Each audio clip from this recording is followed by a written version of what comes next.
Another gorgeous shot by Ana Brandt here, and we're going to add some rainbow lilies to this one to add a complete different kind of juxtaposition to this image. Something really vibrant and bold, which is going to kind of heighten even more the gorgeous toning in this image. So let's go ahead and click Add a Floral Framer. If this is the first tutorial you're watching, you could go back on the LSP Actions website under the video tutorial library, and you can find the tutorials that show you exactly how to get started using these florals and botanics. So on your unzipped rainbow lilies, find the ones you wish to add. How about we add Lily's side one? These are going to come in really big, and I'm going to actually bring them coming in from the top here. Let's add another one. Let's go for side two. I'm going to add some blur into this by using the blur paint. So you literally just click the blur paint here, the blur paint action, or manually you can go to filter blur, Gaussian blur, and just add a little bit until you're happy. I find the florals do look nicer when they're blurred. And how about we add a side lilies as well?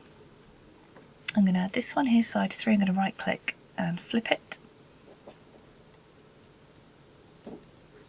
Just bring that to the top because I want this coming over, and add quite a bit of blur in that to really add that foreground look. I'm going to darken this one down and add a little bit of beige paint, and what that's going to do is just take some of the toning out. Also on the layer mask you do have a black brush already selected for you. I'm just going to take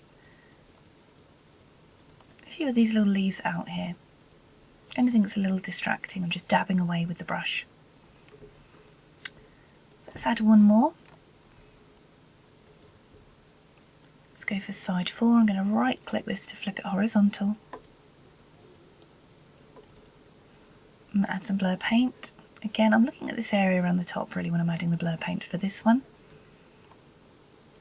And I'm going to play the beige toning and the darken down for this.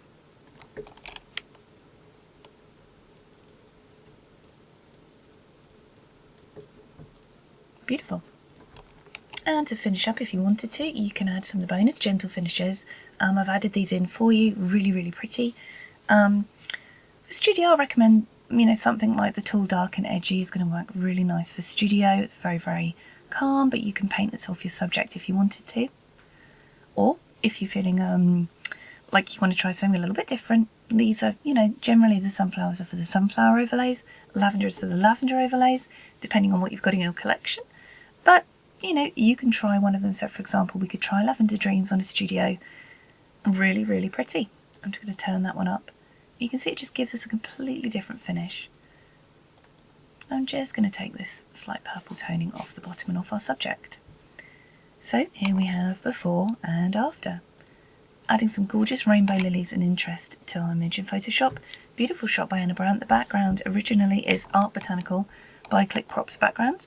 I designed this background. You can get it under the Lauren Bennett's signature range. Really, really pretty. So I hope you love playing with these. Can't wait to see what you do. Please do come and post them in the LSP Actions group. I'm Lauren, thanks for watching.